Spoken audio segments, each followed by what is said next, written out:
Sean todos bienvenidos a la Cátedra UNESCO 2013, un espacio dedicado a la reflexión sobre los aportes del pensamiento iberoamericano, las políticas de comunicación y los retos actuales de la investigación en comunicación. A continuación veremos el seminario Comunicación, Conflicto y Paz a cargo del profesor Antoni Castell de la Universidad Autónoma de Barcelona. Bienvenidos. Titulo la sesión como redes sociales como instrumento de movilización y podríamos decir de movilización social y de fiscalización del poder.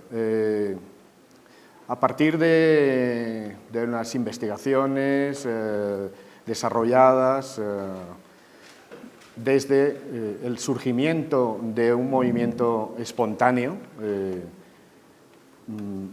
primero en los países árabes, la llamada primavera árabe, y después, mucho menos conocido en los medios occidentales, en la sociedad occidental, de experiencias de movilización social en contra de los excesos del poder o para la fiscalización de este poder en diferentes países africanos. Una gran variedad de experiencias heterogéneas, ricas en contenido, ricas en propuesta.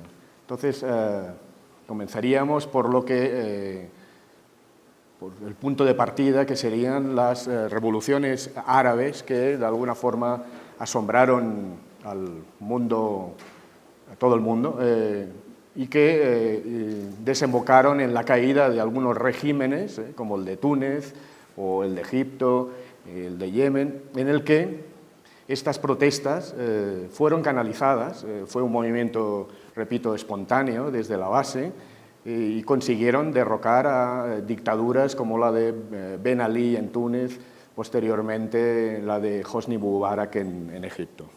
Las primaveras árabes.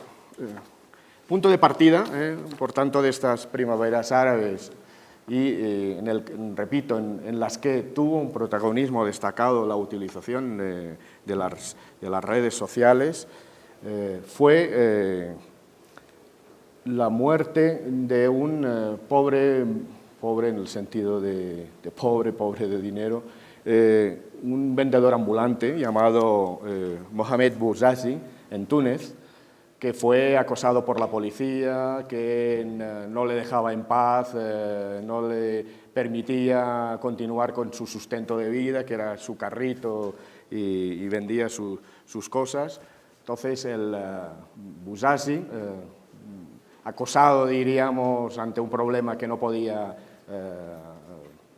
al que no podía responder, tomó un litro de gasolina, se lo tiró encima y se inmoló. Ese es el punto de partida de las primaveras árabes y de la primavera árabe en Túnez, que fue donde, de alguna forma, las redes sociales tuvieron mucho más protagonismo.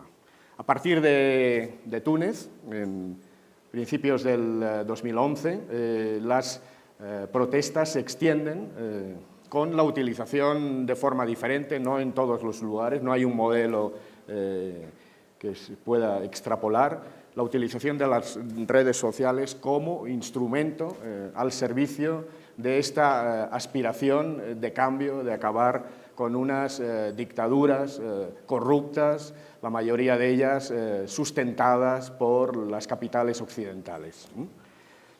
Por tanto, las protestas se extienden por todo el mundo árabe, Argelia, donde el ejército las reprimió de una forma muy eficaz, Egipto, que terminaron, ahora lo explico, Libia, Siria, Yemen, Bahrein, Marruecos, Kuwait principalmente. Entonces, esta es la imagen de Bouazizi cuando se inmola en la calle. El presidente, ahí a la derecha, veis, aquí, veis que el presidente de Túnez las ve venir. Ben Ali llevaba en el poder más o menos 30 años, las ve venir, es decir, que es una revuelta ya incontrolable al margen de los partidos políticos, desde la base, sobre todo clases urbanas de las grandes capitales, principalmente de Túnez, personas, muchas de ellas que han estado mucho en Europa, es decir, que ya estaban hartos de esta dictadura, que utilizaba la corrupción, el nepotismo, la aparición de documentos en el mismo momento de Wikileaks que demostraban la corrupción de esta familia del presidente, sobre todo de un clan de su esposa, Trabelsi, que tenía intereses en todos los lugares, es decir, que en Túnez no se podía hacer nada al margen de esta familia.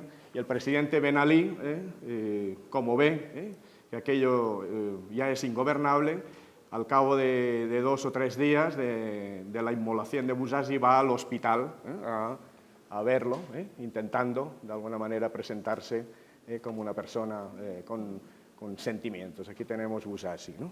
Entonces, las redes sociales en las primaveras árabes, primero, se convierten en el altavoz de un descontento que no puede ser canalizado, este descontento, a través de los partidos políticos tradicionales. O que unos partidos políticos tradicionales o que bien están cooptados por el poder, que les da migajas, o son partidos sin ninguna capacidad organizativa que están en la clandestinidad. Lo importante también es destacar que estas informaciones no solo se quedan en el interior, y la revuelta hubiera podido ser una revuelta al margen de las fronteras europeas. Túnez está a poco más de 50 kilómetros de la frontera de las costas italianas, sino que este descontento traspasa fronteras y se vuelve global. En todas partes, sobre todo en las capitales europeas, siguen con atención estas revueltas. Repito, la primera se produce en Túnez. Las informaciones, por tanto, atraviesan fronteras. Y se sigue el día a día a través del Facebook, de los vídeos, canales de vídeo que montan donde se ve la represión del ejército. Segunda característica, la información es una información al minuto, es decir, que mediante las cuentas de Twitter y de Facebook, todo el mundo que le interese, obviamente, puede seguir todo lo que pasa en diferentes lugares de los países árabes. Repito que comenzamos por el caso tunecino, en el que queda más evidente esta participación de las redes sociales. Tercer punto es que estas redes sociales se convierten en un agente de cambio en favor de la democracia. Es decir, las redes sociales que quizá pues, en Europa occidental son redes de socialización o incluso de chafardeo, no sé cómo se llama aquí, chafardeo, es decir, explicando cosas sin ningún tipo de trascendencia, si he estado allí, si he estado allí. En el caso de los países árabes se convierten en plataformas que apuestan por el cambio y la democracia y con un efecto multiplicador, es decir, que las personas que estaban en sus casas seguramente al consultar estas redes sociales sienten la necesidad también de participar en estas movilizaciones sociales. Es un testimonio, cuarto punto, es un testimonio en vivo y eficaz, instantáneo, de las atrocidades del régimen, que ya no pueden quedar, de alguna manera, no digo en la impunidad, pues es otra cuestión, pero invisibles. En todas partes de Túnez, el gobierno es incapaz, además de controlar todo este movimiento que le sale de todas partes. Los vídeos, las filmaciones de la actuación del ejército, las discusiones sobre los excesos de este régimen que lleva más de 30 años en el poder, enriquecido sobre la miseria de los tunecinos, todo esto figura en YouTube y en las diferentes plataformas que se abren. Y finalmente es una experiencia creo que muy interesante de lo que podríamos denominar periodismo ciudadano, esta corriente en la cual quizá falta definir los perfiles del llamado periodismo ciudadano, de la participación activa en la formulación de propuestas y de articulación de informaciones. Bueno, después, es decir, las revueltas árabes sorprenden, sobre todo porque además, en el caso de Túnez, se presentaba a Túnez como un régimen estable, un régimen de estabilidad afín a los intereses occidentales, y todo aquello en pocas semanas se desmorona, y no hay posibilidad de contener esta revuelta ni de dejar que las interioridades del régimen se conozcan. Posteriormente, a toro pasado diríamos, porque los trabajos académicos no se pueden hacer en caliente, se ha escrito bastante sobre estas revoluciones árabes. Yo he querido aquí, pues, de alguna manera, destacar un punto que puede parecer de sentido común, pero que es necesario destacar, porque a veces se enfatiza en la importancia que tuvieron las revueltas árabes hasta considerar que fueron las redes sociales las que originaron estas revueltas, y no en absoluto, como destaca Manuel Castells. Es decir, las redes sociales no originan la revuelta árabe. Había un sustrato, un malestar que estaba ahí, un malestar que solo esperaba que hubiera una especie de catalizador. En este caso, el catalizador fue la muerte de este pobre vendedor ambulante, de Bouazizi, que es lo que desata la indignación y con un efecto multiplicador. En Túnez, las revelaciones de Wikileaks amplían el descontento, esto lo he dicho antes, protagonismo de las clases medias, habituadas, diríamos, a estos nuevos códigos, urbanas, estudiantes, profesionales, repito, que tienen la mirada más allá de su propio país. Muchos de ellos se han formado en universidades europeas, conocen perfectamente Europa, saben las interioridades conocen las limitaciones, sobre todo para la promoción social, para la propia imagen del país de esta dictadura anclada en el pasado. Las redes sociales permiten la organización sin organización. Eso yo creo que es un punto también muy destacado. Es decir, permiten, sin ninguna estructura, sin ninguna jerarquía, la información fluye de forma horizontal. Esto es una característica de estas redes sociales. No hay unas jerarquías, no hay alguien que decida qué es lo que debe aparecer en las redes o no aparecer en las redes. En todo caso, hay unas cuentas de Twitter que son más seguidas que otras, por razones como puede ser la propia credibilidad de lo que cuenta, credibilidad del individuo, pero estas redes horizontales, están hechas de personas en concreto, repito, sin una instrumentalización política como a veces ocurre en otro tipo de protestas. Y los partidos políticos se suman mucho más tarde cuando ven que aquel régimen que creían que era sólido y que iba a perdurar por los siglos de los siglos, pues tiene unas grietas que se abren cada vez más, ¿no? Bueno, los efectos de las revueltas, no de las redes sociales, los efectos de las revueltas. La caída del presidente Ben Ali, lo dejan escapar a Arabia Saudí, vive en Arabia Saudí, todos los bienes confiscados, después aparece todo lo que no aparecía antes, vehículos de lujo, bueno, toda la corruptela de un régimen indigno, ¿no? ¿Qué hacen las redes sociales después de este cambio de régimen? Pues siguen activas, fiscalizando el régimen. Es decir, adoptan otro perfil, que es el de impedir de alguna manera que haya una intento de algunos sectores de hegemonizar el poder, militares, islamistas, muy fuertes en Túnez. La bloguera más reconocida, Lina Ben Maghi. Esta es la más reconocida, le concedieron premios en Europa, fue reconocida por su valentía, una bloguera de la primera etapa, es decir, cuando todavía existía la dictadura de Ben Ali, y repito que muchos de estas activistas de la red se convierten en fiscalizadores del poder. Otro caso que es Libia,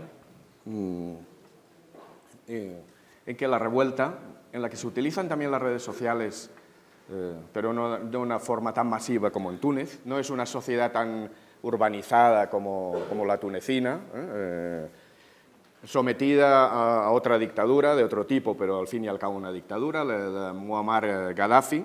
Esta revuelta degenera en una guerra civil, con la intervención de la OTAN, que bombardea los lugares donde estaba fuerte Gaddafi.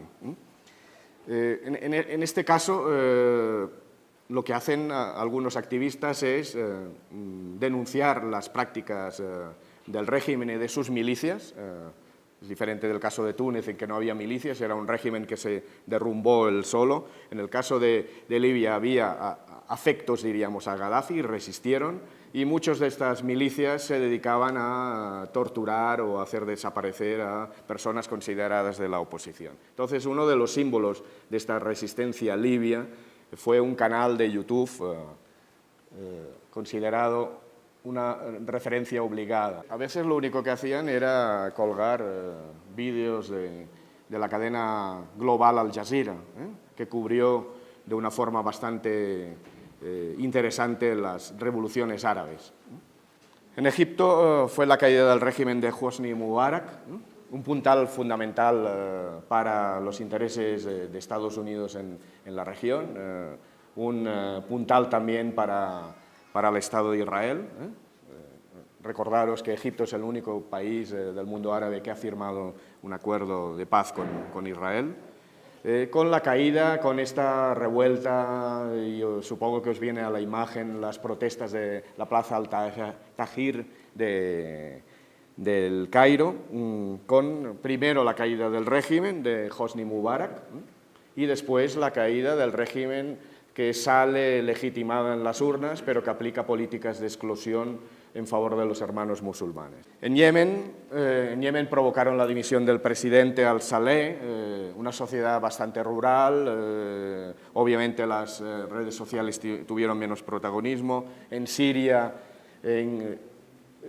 donde fueron muy activas al principio, sobre todo para denunciar todas las acoso y torturas del régimen a esta oposición que se dejaba oír en algunas ciudades principales, Alepo, Damasco, y que deriva en una guerra civil de resultado incierto, porque ya sabéis que en el campo de la oposición está todo, desde la oposición laica en contra del régimen hasta elementos cercanos a Al-Qaeda, milicias del Líbano, chiitas. Para entender un poco el uso de las redes sociales en África, lo que se considera una revolución, la revolución del móvil, es necesario contextualizar. Pocas empresas de telefonía y que fabrican móviles creían que África en pocos años se apuntaría al carro del desarrollo de una tecnología que se consideraba que por sus propias características quedaba al margen de África, confirmando los peores augurios que hablaban de una brecha digital cada vez más importante entre los países desarrollados y los países no desarrollados, ¿no? Entonces, es necesario destacar e incidir en esta revolución del celular. En pocos años, África supera este atraso, sobre todo con la adecuación de muchas compañías de telefonía a las necesidades de África, en donde más del 50%, la mayoría de los países, no tienen su capacidad adquisitiva es de menos de $1 al día. Y esto, de alguna forma, la extensión de la telefonía de prepago, lo que conlleva que haya miles de personas que vivan de estos accesorios, vendiendo tarjetas por la calle, teléfonos muy baratos, no smartphones, sino muy baratos, ha significado que África tenga ya una conexión a la telefonía móvil que alcanza los niveles europeos, ¿no? 96%, fijaros el crecimiento de 20% anual en los últimos 10 años, 735 millones de móviles sobre 1.000 millones. 96% de prepago, esta es una característica africana, es imposible, no hay capacidad para pagar el smartphone, ahora hablaremos. En Sudáfrica, que es la excepción en África, en todo de África, de alguna forma por su desarrollo, por su capacidad, en Sudáfrica hay más líneas que habitantes. Entonces, los efectos de esta extensión de la telefonía móvil, más allá de lo que hablaremos después, de un instrumento de socialización, instrumento de comunicación, es esta democratización del uso del móvil. Y el paso, que yo creo que no se ha dado en otros continentes, el paso directo de no tener teléfono, ni fijo, a tener teléfono móvil. La mayoría en los pueblitos que no hay ni electricidad, obviamente no hay teléfono fijo. Incluso en las muchas ciudades las carencias del teléfono fijo eran espectaculares, ¿no? Listas de espera de 4 o 5 años para instalar un teléfono fijo en Dakar, en Harare, en donde fuera. Entonces se ha pasado directamente de no tener teléfono a tener un teléfono móvil en este caso. Y otro aspecto a destacar, yo no sé, no conozco el caso colombiano y yo creo que sería interesante después en el debate, si me apuntarais en algo, es lo que llaman algunos autores, yo cito aquí uno de Bruegin, que es la incorporación de las sociedades al margen. Es decir, sociedades que un poco quedaban al margen de todo, pueblos en zonas del bosque, en África lo que se llama el bosque, que habían tenido poco contacto incluso con la administración central y que de esta forma se incorporan. Y es lo que se llama la incorporación de estas sociedades al margen, que ya no viven al margen porque tienen de alguna forma un contacto con el exterior, ¿no? En el Reino Unido, 136 móviles por cada 100 habitantes, en Sudáfrica 134, en Ghana, país del África Occidental, 91, Zambia 78, Kenia 72, tal, hasta la República Democrática del Congo con 25.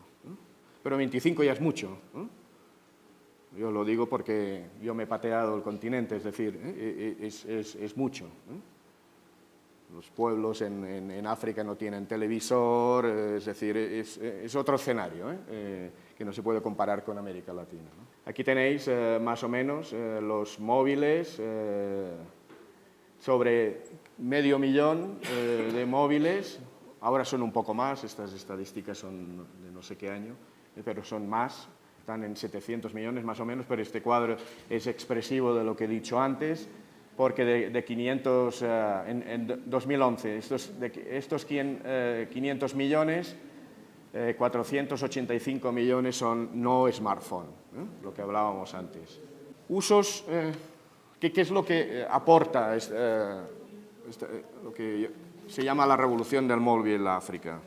Pues la conexión con el exterior. Y hay usos prácticos, como, por ejemplo, que los campesinos que antes producían su maíz sus cacahuetes en zonas remotas y que debían aceptar el precio que les proponía el intermediario que pasaba por allí, ahora son capaces de intervenir porque conocen las cotizaciones de sus productos agrarios. Evitar, de alguna manera, evitar no tanto los intermediarios, sino las prácticas abusivas de los intermediarios. El segundo aspecto es el móvil como instrumento de socialización en una sociedad muy socializada, en el que el contacto directo es continuo y en el que persiste toda la tradición oral que lo marca todo. Es decir, todavía en los pueblos los niños van a escuchar al griot, a quien sea, al cuentista. Es decir, hay una tradición oral que marca todo en África. Marca incluso la cosmovisión, marca la producción literaria. La información, informarse, pero informarse no solo de lo que pasa en la comunidad donde vives, donde seguramente no sería necesario el móvil por la vitalidad de estas redes horizontales, sino también de lo que pasa en el exterior. Por eso digo de lo local a lo global. Ya no quedan al margen, informarse, contactar con los elementos de la diáspora, muy numerosas en algunos países, esta diáspora que vive sobre todo en Europa. Envío de dinero, también como unas prácticas ensayadas con éxito en algunos países, pequeñas cantidades de dinero, convocar protestas, y tenemos ejemplo de convocatoria de protestas con SMS, no hace falta tener el smartphone. La primera protesta importante que hubo en África, en Mozambique, en el año 2010, fue hecha a través de SMS, no de smartphone, que no tenía nadie. Nadie o solo las élites. A través de estos SMS se convocaron los jóvenes en las avenidas de la capital para protestar contra las medidas adoptadas por el gobierno, este gobierno que se perpetúa en el poder. Y con el smartphone, que no deja de ser un signo de estatus, de que se está en una categoría superior, participar en las redes sociales. El móvil no smartphone no necesita internet, entonces vamos al internet, lo que significa internet en África, que es lo que posibilita la existencia de las redes sociales. Vemos que África sigue a la cola en gran parte de los parámetros sociales. Eso, si vamos al IDH de las Naciones Unidas, si vamos al de la corrupción, la transparencia internacional o los parámetros de la OMS, siempre África figura en la cola. Y figura también en las estadísticas World State, Internet World State, de Internet, de acceso a Internet. Pero hay un aumento espectacular de acceso y hay una voluntad por parte de muchos gobiernos de incorporar, de digitalizar. Una de las experiencias más interesantes es la de Ruanda, en que hay el compromiso del 2015 de digitalizar todo el país, de un intento, de alguna forma, de que no quedar nuevamente al margen, ¿no?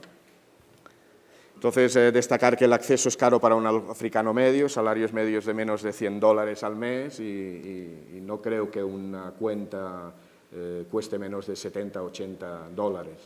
Pocas operadoras,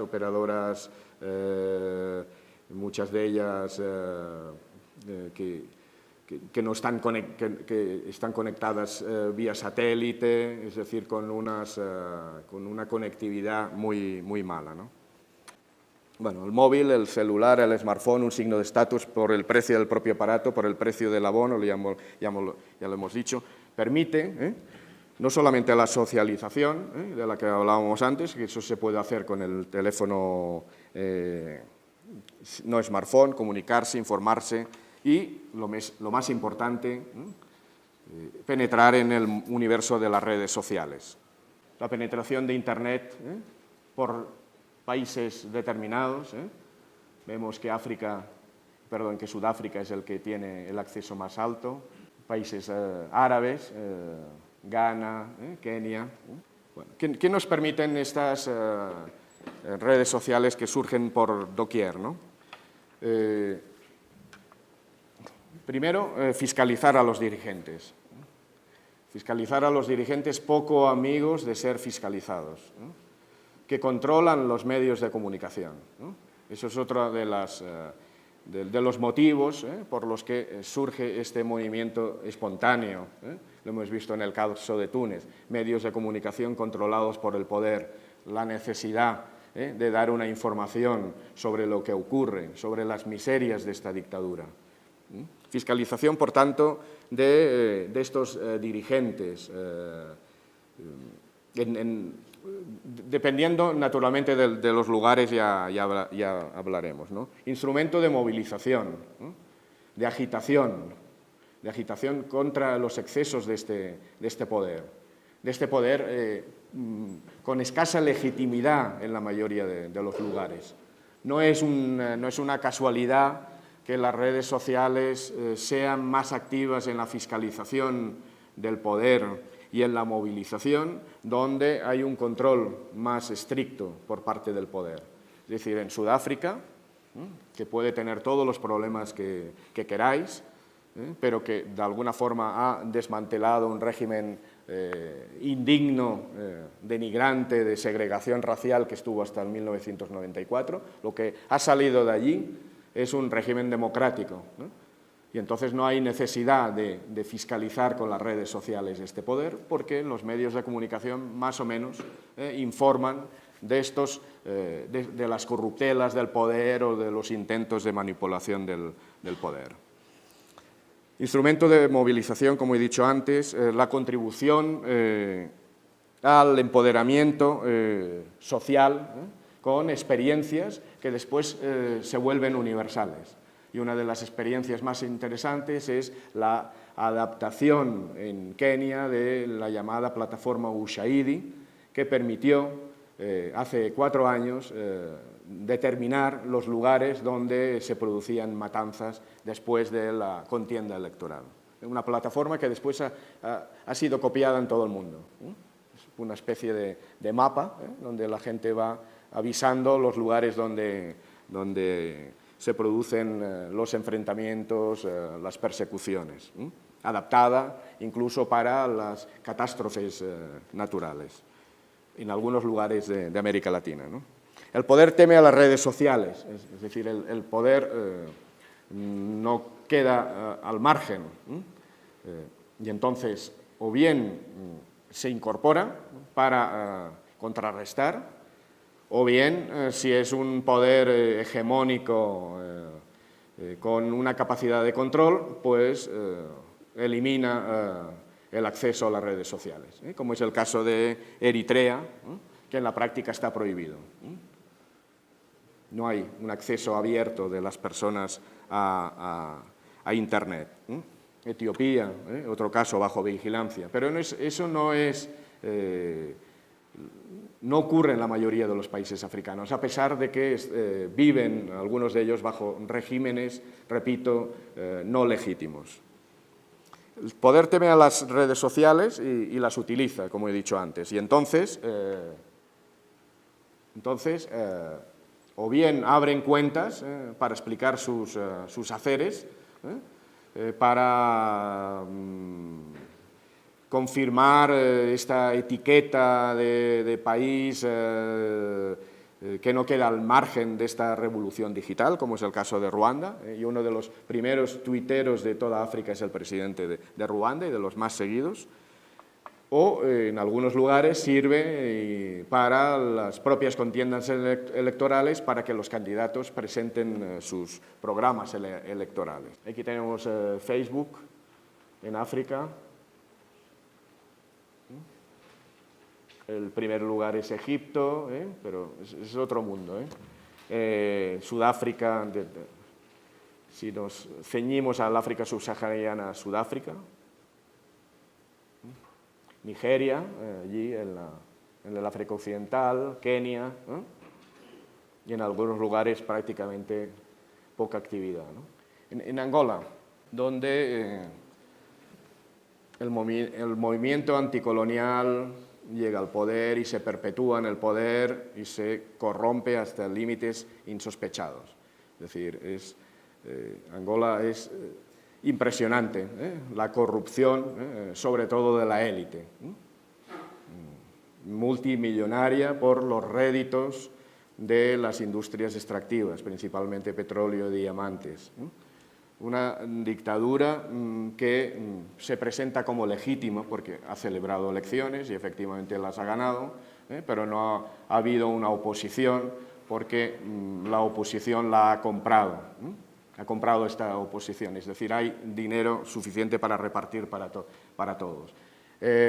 Lo interesante en el caso angolano es de que los jóvenes urbanos, muchos de ellos cercanos a estas élites dirigentes, es decir, muchos de ellos hijos de estas élites dirigentes, con capacidad para tener su smartphone y sus zapatos Nike y tal y cual, cuando traspasas la ciudad llamada de cemento, de cemento y te vas a los barrios africanos, diríamos, encuentras la miseria más absoluta. Protestan contra esta dictadura. Esta primera protesta del 7 de marzo de 2011, 7 del 3 del 11, por eso se llama así. La policía interviene de una forma brutal, hay torturados y a partir de aquí ellos toman el nombre y se convierten en una plataforma de denuncia de estos excesos del régimen. Y ellos mismos, los que participan en esta plataforma, se conocen como centraleiros, ¿no? Es decir, es una nueva forma, diríamos, de conocer a una oposición muy activa, ¿no? Hay vídeos, bueno, es interesante. Aquí veréis lo que es, para confirmaros lo que os he dicho de que el poder naturalmente se incorpora y lo utiliza como instrumento de propaganda. Bueno, esta es una experiencia interesante en Nigeria, de denuncias de los abusos de poder. No tanto del poder central, sino de los abusos del poder, de la corrupción policial, de la administración, y la gente va colgando sus experiencias, pues que fue parado por un policía y le pidieron dinero, lo que sea, ¿no? Yo he intentado buscar en América Latina, he preguntado con personas, nadie me ha dado detalles de que hubiera algo similar en América Latina. Quizá porque tampoco es necesario, porque hay unos medios de comunicación más o menos sanos. Si no son los generalistas, en algunos lugares serán los medios alternativos, pero no es como en el caso africano, que no había de alguna forma una capacidad de salir al exterior. Entonces, el único caso que yo conozco fue la utilización de las redes sociales para las protestas en contra de la corrupción conocida cuando se presentaron los gastos de los Juegos Olímpicos del 2016, ¿no? Mundial, este año que viene, y los Juegos Olímpicos, ¿no? Pasamos a la segunda parte, pero en la que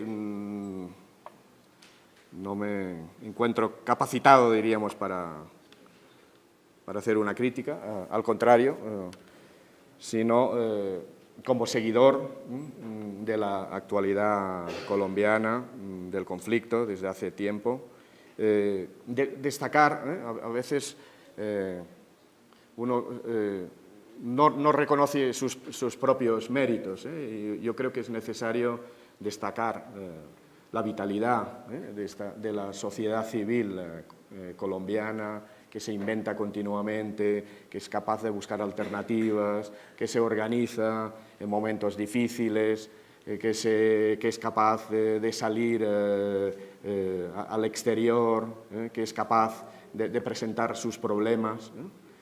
Uno de los proyectos que yo creo que es más interesante, me refiero porque una de las líneas que a mí me interesan es la justicia transicional, la memoria histórica, una memoria histórica que en el caso de España no se ha realizado. No sé si sabéis que el gobierno anterior del socialista Zapatero decretó o redactó una ley de la memoria histórica que ha sido de alguna forma denostada o aparcada por el gobierno siguiente del PP de Mariano Rajoy. Es decir, no seguimos sin querer saber la verdad de lo que ocurrió no solo en la guerra civil del 36 al 39, sino de la represión posterior. Creo que es una característica fundamental, si no, no se entiende la España actual, que no es tanto la guerra, que enfrentó a dos concepciones de sociedad, sino la represión posterior, es decir, la aplicación a lo bruto de esta justicia del vencedor, ¿no?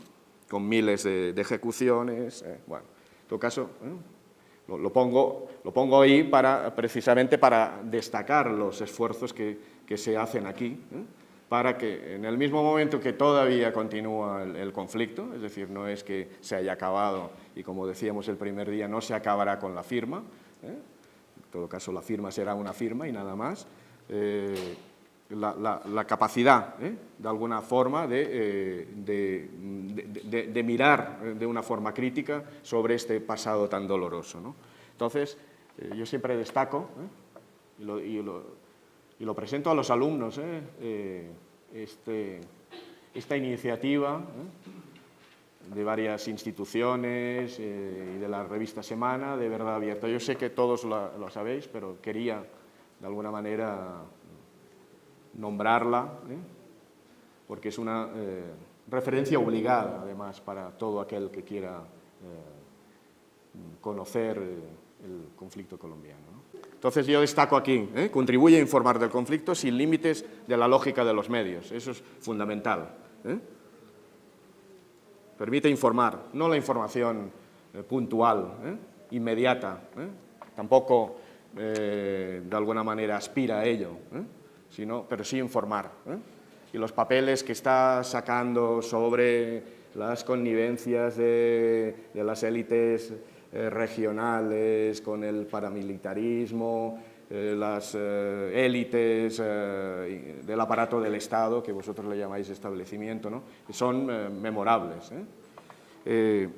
Contribuye a recordar y no olvidar, que esa es la premisa fundamental.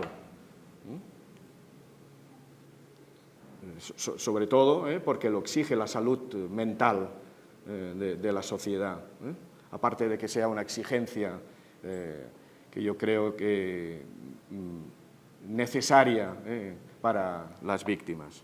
Y se convierte también en un depósito de memoria, es una especie de depósito de todo esto que ocurrió, ¿no? Y en segundo lugar, que yo conozco al director, Gonzalo, y le dije, ¿no? El trabajo realizado, que es encomiable, creo que no tiene una traslación a la sociedad. Es decir, y estoy seguro que si saliera a la calle y hiciera encuestas, el 99% no saben que hay un trabajo laborioso del Centro de Memoria Histórica para entender. Bueno, aquí tenéis. Recomendable para los que no lo conozcan, sobre todo sus informes, multimedia, vídeos, audios. Es espectacular, que además yo creo que no se encuentra en otros conflictos. Como mínimo yo no lo conozco en otros conflictos. La capacidad, en el mismo momento de que eso todavía se está en conflicto, a ya pensar el post-conflicto. Y muchas gracias. Damos agradecimiento al profesor Anthony Castel por su seminario Comunicación, Conflicto y Paz. Los esperamos en una próxima ocasión.